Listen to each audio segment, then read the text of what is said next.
Hello, welcome to my channel. Today I'm going to go over the Oru Lake kayak.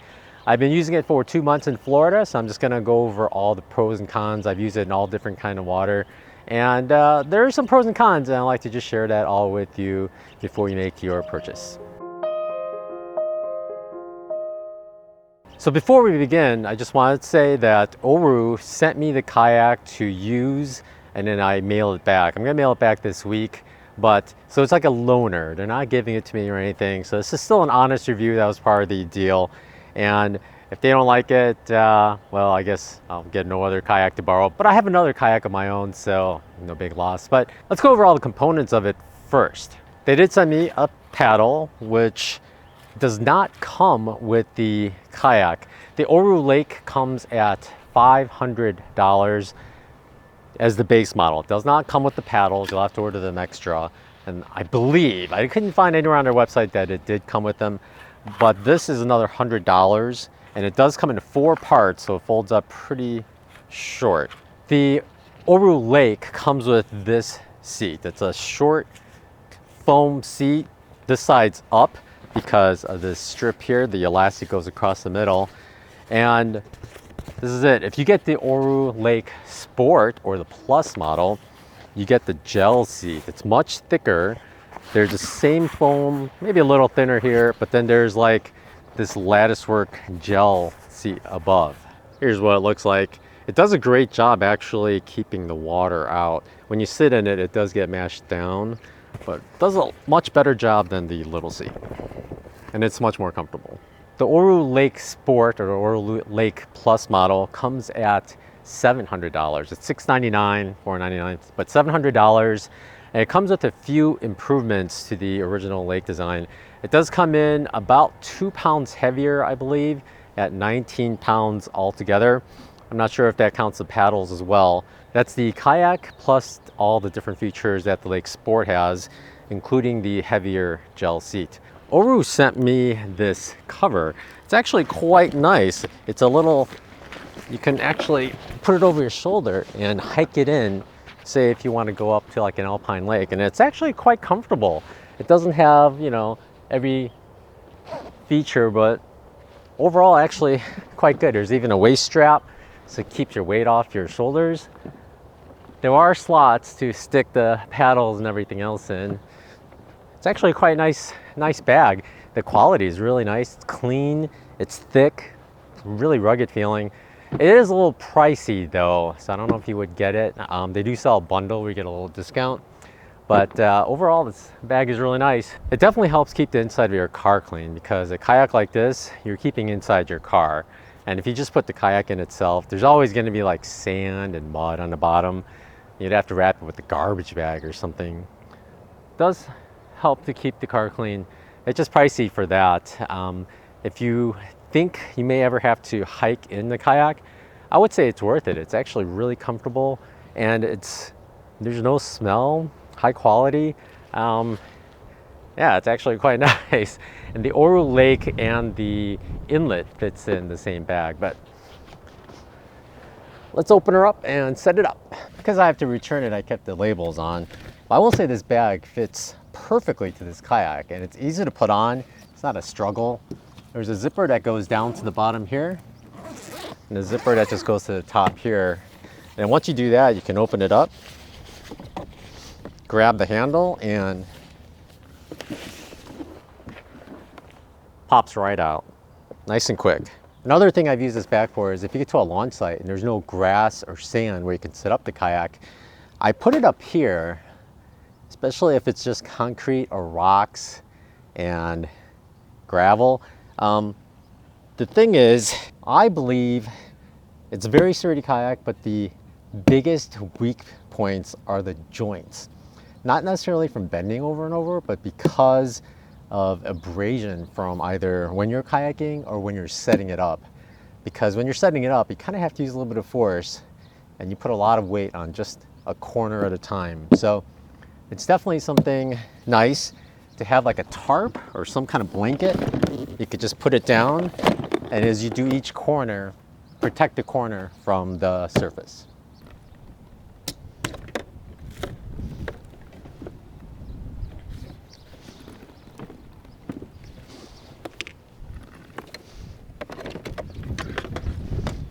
Inside the kayak is the seat platform as well as the footrest. The Lake model, not the Lake Sport, does not come with the footrest. Although I believe the footrest is maybe not essential, but very useful. So I would recommend trying to get this. The seat itself velcros together.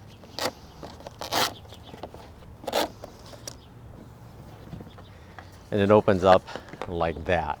This will go on the bottom of the kayak, and that is the backrest.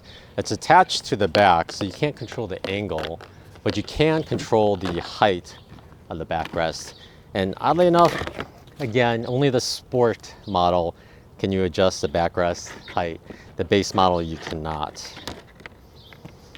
It's also very nice to have because I kind of like it higher up, but if you have a life jacket with a big thick cushion in the back, I guess it's nice to keep it low. I wouldn't say you could set this up in 1 to 3 minutes like they say, but you definitely can set it up pretty quickly. First thing you do is you open it up and you gotta like pop this edge where it goes like this. This line is for when it's folded, but you want to go it along here when you're paddling. It's at this point I think you put a lot of force on the ground because you have to push down, and that corner is going to bear all the weight. For each side you do, that corner will bear a lot of abrasion. All right, once you get that part popped out, you want to line this up so this corner fits right along here, because when it folds up it's going to fit right along the side, and that's how it gets its support. But you also want to make sure the front part is tucked under this fold right here. So once you get the front unpopped, you can unfold the back.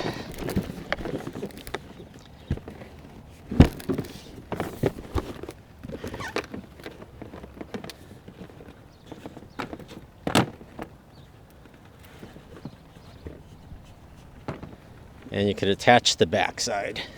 If you attach the 4 clips on either side, the sides come in, and then you'll find that you can't get this in because it fits in there just right. Like there's no room at all. Once I get the front clipped in, this will be even tighter. So let's make sure the base is in and clip in the front. It's quite easy. You just bring it over. It helps to loosen this part. Clip it in and just pull. And then there's another one on the front. So only 2 clips on the front, 2 clips in the back. Very quick. While you're here, you can also attach the footrest then, which just come to this strap. And that strap. Back here there are 2 clips as well. In the videos, they overlap the bigger side over the shorter. And this one actually goes under here.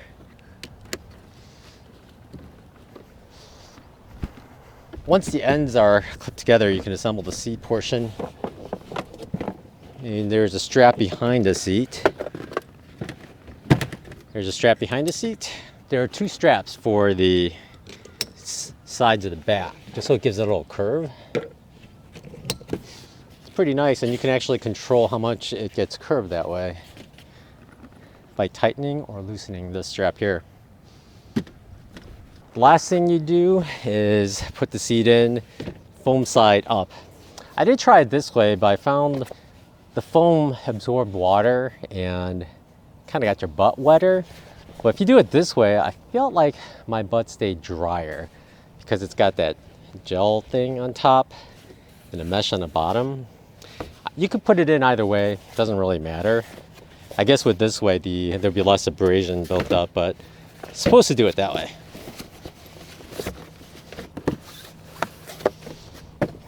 Another thing different between the base Lake model and the Lake Sport is this bar right here. It's a metal bar right here. I don't know why they don't put the bar just as default, because when you get in and out, you tend to want to step somewhere. And the plastic, I mean, it wiggles a lot. But with this bar, if you step right here, it doesn't wiggle at all. And it definitely protects this from any kind of folding. So I feel like this metal bar is almost essential. I don't know if it's essential, but I think it's very useful in trying to prevent any damage to this platform on the kayak itself. It does come with the metal bar on the back by default, which is fine, because without the straps, it would definitely squeeze in. Another thing I always do too is try to loosen this as much as you can, because when you fold it up later, it's just easier when it's loose, and you could hang it inside so it doesn't dangle in the water and get really wet. Like this basically just soaks up water, so loosen it up, toss it inside. And that is the fully assembled kayak ready to go. You just need the paddles and you are ready to hit the water. Of course, the nicest feature of this kayak is its weight. Altogether, it should be 19 pounds for the Lake Sport model. There is one handle on the opposite side, no handle here. It does come with these metal bars on the side, and they're nice and smooth. It's nice because then your hand doesn't hit the corrugated plastic material they use for the entire kayak. It wouldn't hurt because they do fold it, and it looks like they glue it in, so it's rounded, but they probably put it in to prevent wear. And also, it prevents any kind of bending. It's actually incredibly stiff and rugged for such a light kayak. The design too, as it comes up, it folds in and it kind of supports itself really well. I'll show you what I mean here. Like if I do this and I push in, there's no flex at all. I mean, there could be a little, but it's actually incredibly sturdy. On the left side of the kayak is a handle on the side. I do wish there was a handle on the right side because it's nice to stand on the opposite side and pick it up that way. But sometimes you have to stay on the other side. Like when I was at Juniper Spring, there was a platform, but you could only drop it with the left side of the kayak facing the platform. So I kind of had to just drop it. So I do wish there was another handle on the right side. Shouldn't add much more weight, but I don't know. But because it's so light, you could just do this. It's amazingly light. You could just hold it out like this, carry it around, no biggie. You don't need a cart. I just put it up on my shoulder like this, just walk around with it. This metal bar on the side is really nice because it doesn't allow any kind of flex. Because it's so lightweight and it's so rigid that there's no flex. It's actually amazing. The banging you hear is the footrest, but it's actually amazing. And it's so easy to just pick up, do this, to drain out any water that gets in there. And you can just hold it up like one hand. Again, I wish there was a handle on this side. Maybe something not with the foam like this side, just the strap. Because there's really nothing to hang on to except the seat attachment, and I don't want to rip that off. But another handle would be nice. It's actually really comfortable. There's plenty of leg room. It's really sturdy. It's got nice thick walls. It's very wide. I believe it's 31 inches wide, so it's very stable in the water. Overall, it's a nice, fun little kayak. The paddle comes in 4 pieces, and that's actually quite nice because it's so small. The other nice thing about this is you just connect it with this little tab. And this paddle actually comes with this little spot and has marks along it, so you can actually change the width of the paddle as you want. So in areas where it's really narrow, I try to keep it short so I don't hit the trees as much.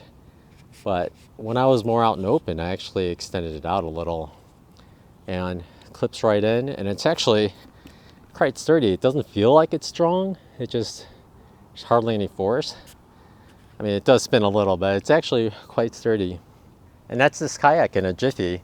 Get the paddle, put it here. It's nice that it's got the metal actually, because you can rest it without worrying about wearing out the plastic. Like if you bash this on the plastic too many times, it's got a little shake to it, but honestly, it's actually a really nice paddle. I Several times I paddled as hard as I could, and I didn't feel it inverting, didn't feel it bending too much. And overall, really nice and smooth handle. These rubber caps do pretty well at trying to reduce the amount of drips that come into your kayak. But there's gonna be a lot of drip that comes in, and just unless you're like a perfect paddler, I think just water's gonna get in. And because the seat is at one spot, you can't move the seat forward or backward at all. You're kind of, the center of gravity is towards the back of the kayak. So when you're in the water, it tends to lean back. Unless you lean forward and then it kind of levels out. But if you sit back, the back of the kayak is lower. So when you're going, it's the back of the kayak that's going to hit any logs or rocks that you may have missed. So it's not necessarily the whole thing, mostly the back side. I found that when I was going through shallower areas, I would have to just lean forward to try to even out the kayak, to try to get the back up a little more so I don't scrape as much. And it generally worked, but it's kind of annoying having to go back and forth. But overall, it works really well. Because you kind of lean back, if you really lean back, the water hits the bottom of the front. It doesn't hit the actual bow, so the water just kind of splashes. I find I generally don't go as fast as other kayakers or canoes. If I stop paddling, I generally do stop a little quicker. Maybe it's because I just have less mass as well, because it's such a light kayak. It's probably at least 50 pounds lighter than most kayaks. And most of the kayaks that I saw were tandem, so they were much heavier, and they just shot through the water. It seemed like much easier than I did. You may already know, but the material they use is this corrugated polyethylene, I believe, and it's 5 millimeters thick, but that's because of the air gap in between. And if you can see the channels down here, that's what holds the air. Sadly though, water does get in, and it's almost impossible to get out. I thought about taking a air compressor and just kind of blowing at the ends and trying to blow the water out. But unless you have a place where you can hold it perfectly upright, it's just almost impossible to get that water out. I've tried my best. This is the bottom of the kayak. Generally, if you sit inside, the bottom part will bulge just a little bit. Not a lot, because that orange platform with the metal actually does a great job supporting your weight. But the parts that hit things the most often are these corners. These two, which are the lowest, tend to always hit things. And you'll notice there's some mud from probably logs, or probably when I took it down before in a grassy area. And this is the front of the kayak, and you'll see there's dirt as well, because those are the parts that sit on the ground when you assemble and disassemble. That's why I was telling you it's important to have some kind of base when you assemble on anything hard, because you don't want to wear out the plastic in these joints right here and right there. Those are the key weak points, I believe. And I don't think they were weak just because of bending back and forth over and over. I think they're weak because of possible abrasion is isolated to 4 tiny areas, like here, here, here, and here. Those are the lowest. These two especially, these are the lowest points, and they'll always hit something if you're going to hit anything at all. It is nice on the back, in the corner, they did put this protective cap to protect the sharp corner. That's almost essential. That's actually quite good. I wish their competitors would cap the ends more. The back has a good sized one, and the front also has a good sized cap. Thick, hard plastic. Very nice, especially if you're the type of person that just floats right onto a beach to get out or in. It's nice. I tend to go sideways in so I can get out sideways, because I don't want to wear out the kayak too much. I'm not quite sure why the designers put these black parts in. They look like feet that were put in to help absorb any kind of abrasion, but they look brand new because it's the ends. These fold lower than those, so I wish that they would put maybe shorter ones higher, maybe one here and another one here, or just something to protect these corners right here. Over there, it's too far. I don't think it does anything. Also over here, I don't think it does anything. I wish they would shorten it up and move it up a little bit. Obviously, it's too wide to put up there, but If they could shorten it and move it up, it would help protect the corners much better. Maybe put one there and one there. I know you can't stay on the folds. It's just a little off to the sides, but that might be more functional than over here. That seems to do not much of anything. From this view, you can also see the water in the channels. They just get in, and no matter what I do to stop, to get it out, I just can't get them out. I don't know what the secret is, really. And there's actual water here, and over here, there's just moisture, because some of the water evaporated when I had it in the sun, but just not working as well. I don't know if you could see the scratches here, but I put this kayak through the test. I don't know how those got there. They seem to go sideways. Maybe when I was assembling or disassembling, or maybe when I sat down somewhere. But there, you can feel the scratches. There are no leaks though at all. And I have tried it many times out in Florida over 2 months. One useful hint, when you're disassembling the kayak, loosen these, and it'll just make it easier to assemble later. Because it's a lot easier to clip it and then pull the strap tight rather than push it tight. And then that's it. But yeah, definitely loosen these and it'll make your assembly time much quicker.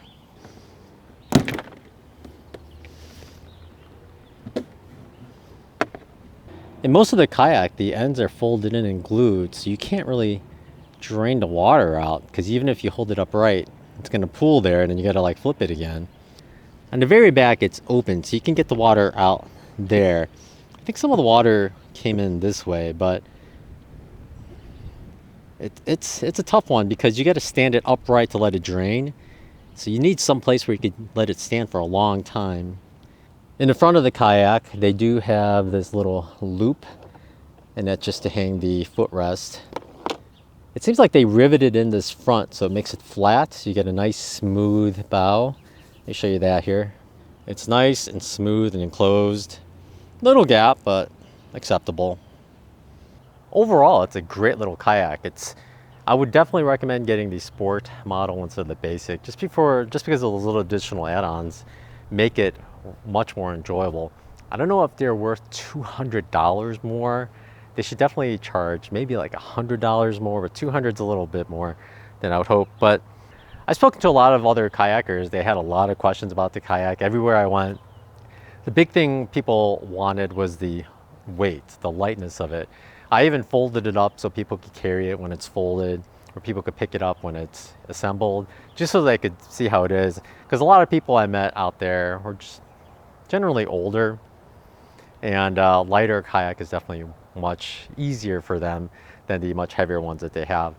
I'm relatively new to kayaking, so for me, the concept of paying $700 for a kayak was pretty steep. But I guess most people pay a lot more. So when I told them it was $700, they were pretty happy with that price. Although the problem is the longevity of the product. If it costs $700, you want it to last years, not years of just a few times use it per year, but you want it to last a long time. Otherwise, you just have to buy another one. My biggest concern with this kayak is the durability of the corners of the material they use. It's double layered plastic, 5 millimeters thick. So you think that's a lot, but it's actually plastic and air and plastic and little channels. The channels make it actually so the kayak is quite light, and if it actually took on water, it would float because of the air within the kayak. It wouldn't just kind of just bubble out. So it actually float. The good thing about the double layer is if you ever make a tear on the outside layer and water does come in, it's not going to actually come into the kayak because there's an inner layer. It'll just start flooding the channels with water. So you'll notice if you have a problem because the little channels will just get filled with water much more than it currently does. So that's actually a pro to the material because you can see the problem before it becomes a catastrophic problem out in the river. Some place like Juniper Springs where there's 7 miles and there's nowhere to get out, it's pretty important. So it's worth knowing if it's gonna survive. The con to the material, of course, is because it's 2 layers, they're actually kind of thin layers of plastic. On their website, you see videos of someone hitting it with a hammer, but one time when I assembled it, I didn't push a buckle aside, so I just kind of folded it. And when I unfolded it, there was an imprint of the buckle in the plastic because it just pushed right into it. It's not the strongest material. So if you get this kayak, you have to treat it gently. Again, have some kind of surface where you can put it while you assemble it or disassemble it just to protect the corners. Maybe I should get some rubber pads and put them near the corners as well just to help protect them. Unfortunately, this is a loaner kayak and I do have to mail it back. So I didn't want to make any modifications, but that would be ideal. Some kind of double layer plastic glue or glue and put some rubber, something as thick as the original ones, but closer to the ends just to protect those corners. I think if it's going to fail anywhere, it's going to be those 4 spots, not necessarily from rubbing on things as you're kayaking, but just from the assembling and disassembling. And I will say, the first time you assemble it, there are directions on how you unfold it. It is extremely rigid. It was very rigid. I watched the video several times. I had to really work, and I actually had to use my knee and kind of push it to get it to buckle out just right. It was really rigid, but after a while it gets a little looser and you kind of get used to it too, so it just fits pretty easily. So, but that first time it was pretty tough, and when you're pushing on it, trying to pop it out, you're still pushing down on the corners. That's where all that weight's going, and I feel like eventually that's gonna rub a big hole in there. Maybe they could put like a piece of rubber that goes around it somehow, around the corners. I don't know, some way to protect it. You can't do too much because it's a folding hinge. So if you put too much, it's gonna get stretched and whatnot. It can't be hard, it needs to be flexible. This is actually a pro and a con, is this part right here. It actually makes it very rigid, and it's actually quite nice. Feels like a real kayak. But things get in there and you can't really get it out. You have to flush it out. You can't get your hand in there. I feel like I can't get this as clean as some other kayaks just because of the seams. Like, if you want to get it super clean so you don't bring any kind of invasive species somewhere, I find this is a little harder to do, especially with these channels. When assembled, this kayak is wide open, so it's not meant for anything that would splash. Like at a super windy day where there's white caps, it might splash in. It's not meant for rivers with any rapids. I did take it on again on Juniper Springs, where there was one section of rapids, and so much water came into this thing, like probably over a gallon. I scooped out water with my hand from the back as much as I could, and then when I got to the takeout, I lifted it up and just, I think a gallon of water came out right there. So it's not for that kind of surface. So don't expect this kayak to be an all-purpose type kayak. It's meant for just simple lake, calm rivers, no rapids. And I would feel comfortable fishing in this. I didn't fish in it. There's plenty of open area. It's nice having all this open area. You can just kind of put stuff. It's not like this tiny little hole where you just put your body. It's just wide open. Put stuff anywhere. Very stable. So fishing with this will be no problem. You're surely not going to pop it with a hook because it's hard-sided and it's smooth on the outside. So overall, $700 for the sport model, $500 for the base model. Yes, if you're on a budget, you can go $500, but I think if you are going to spend that for the Oru, you should just spend the $700 for the sport. The little additional features, I think, are worth it. The seat is nicer, the back is much more comfortable because you could adjust it. I find it does slide down every now and then, so you have to keep pushing it back up, like loosen it, push it up. And the footrest is quite useful when you need to have more control of the kayak. I guess if you're on a really tight budget, you can get the Oru for $500. It's a very nice looking kayak. It's a rigid kayak. You can definitely do everything that you can do. It's just certain things won't be as comfortable or maybe as rigid, but overall you can still get by with it. You do have to spend another $100 on a paddle. So, I mean, unless you have a paddle, I guess you don't need that. But if you're truly on a budget, there are more affordable folding kayaks like the Tuk Tech, and they actually work together with another company, and now they're selling a Botu or something like a kayak, which is only $250. It's made of the same corrugated material. I believe the design isn't as smooth and it's not as rigid. This is beautiful in that there's just 2 clips in front, 2 clips in back, and then seat clips. So overall, I mean, there could be 6, 7 clips, not counting the footrest, which is amazing. But the other kayaks, you have to put in a lot of little clips. I do have a Tuk-Tek kayak, and I will go over my comparison between these 2 kayaks. When Oru reached out to me in the very beginning, they gave me a list of a few of the kayaks I could borrow. And I chose the Lake because it's very similar to the Tuk-Tek. And I want to compare similar models. And that is the cheapest kayak Oru has, because their most expensive is, I believe it was $1,500. It's the Ocean one. And that's the, I believe, 16-foot one with, you could put a skirt in, and it takes a lot more time to assemble, but it's a full-on kayak. No doubt about it. But this is very similar to the Tuk-Tek in that it's very open, meant for flat waters, and you can go fishing with it, and that's the beauty of it. I will say though, Oru kayaks in general look much nicer than other kayaks. So I think that's the appeal of Oru, is just that white, translucent-y kind of deal.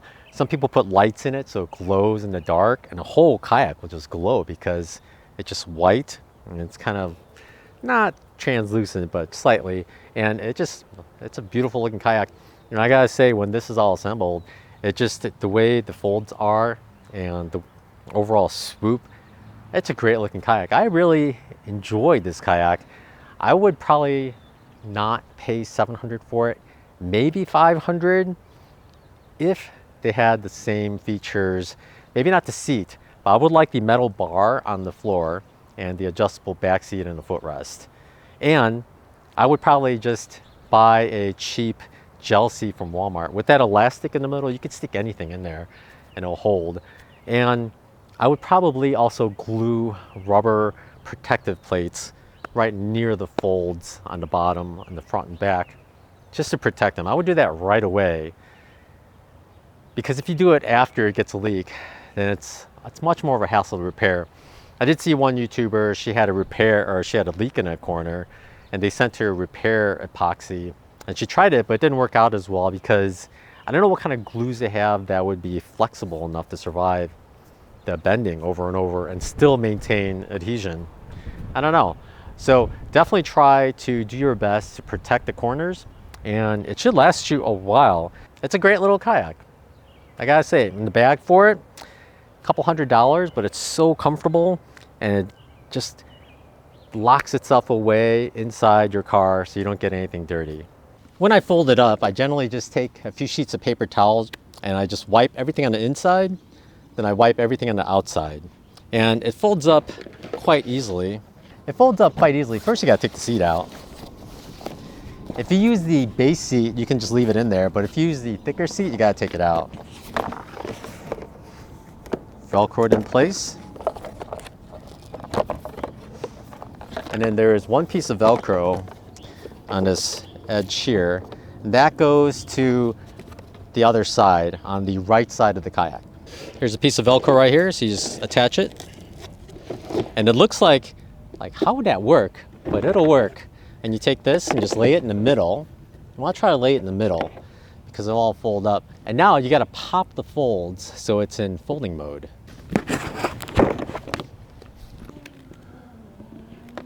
The front is always a little harder. I used to have to take my knee and push it against it.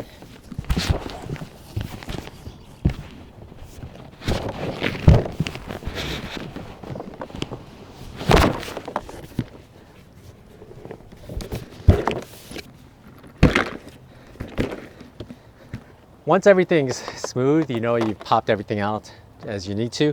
So you fold down the back, and you fold down the front, and it goes right in. It's actually quite nice. And then you can just fold it up this way. And this is where having the straps longer helps. Because if it was shorter, you have to push all the way. But you can clip it while it's still wide open. And I'll show you why you want to do that.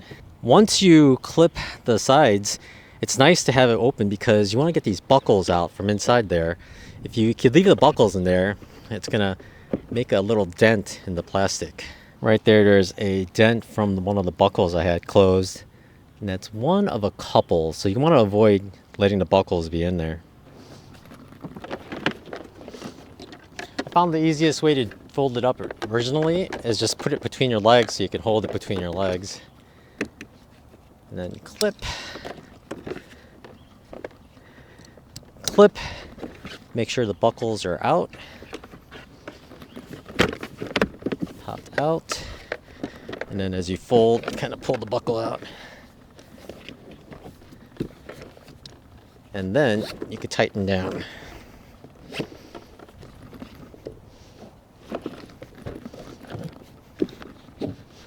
You shouldn't have to force it too much, but now you have this nice little folding kayak ready to go. And there you have it, folks. Would I recommend it? I've been recommending it to people. It's actually a very sturdy, stiff, nice kayak, and I will go over that when I compare this to the TukTech kayak. But overall, it's a lot of fun. It's super light, and I thought that when you fold it, there's a lot of air in there, so it takes up space unnecessarily, but it's actually quite efficient with space usage. So I had this in my car, no problem. It wasn't chore at all, and it was so light that if I had to move it around, piece of cake to move it around. And with the bag, kept all the dirt inside the bag, away from me and my bed, and I thought it worked great. The paddle went in the cargo box, and overall, great little kayak. I would definitely recommend it. Again, if you get it though, just try to reinforce the fragile parts, which are the corners. Basically the corners of this right here. Again, why did they put this rubber thing here? They should put it closer to the end to help protect the corners. Because the plastic's not perfectly rigid, so even if that's there, the corners get rubbed. So they should put some right here and maybe right here just to help protect it. And that's my review of the Oru kayak. Overall, it's super fun to have. It's great having a folding kayak because you just go out there whenever you want. If it's not nice, you can just don't go, and you can just do whatever you want. And it's nice having your own kayak, and it's nice having something small you can just put away in your car, and no one even knows it's there when you're not using it. And it's just fantastic. I had no qualms about paddling around a whole bunch of alligators like at Silver Springs. No problem at all. I did not go into Everglades by myself because too many alligators, and I didn't want to be by myself, but that's just me. I think you could make it. I think you could do it. I took Juniper Springs, which is 7 miles with no stops, no takeout points, and it worked well. So overall, yeah, I think it's great. Is it worth it? If they reduce the price a little bit more, I think it would be even better. But I really appreciate the engineering. The way it's folded, I'm actually shocked how sturdy it is and how rigid it is, that when I took the little bit of rapids, like I felt like it wasn't gonna flex at all, so it wasn't gonna be a problem. It's just so rigid. It's actually amazing how well they designed it, and it folds up so quickly and easily into this nice little package. Very impressed. So Oru, you did a great job. Just kind of work on the price a little. Just kind of have some sales or something. But it was a fun time. Thanks for watching, everyone. Next video, I'm going to go over my TukTech kayak compared to this Oru lake. Y'all take care and have a good night.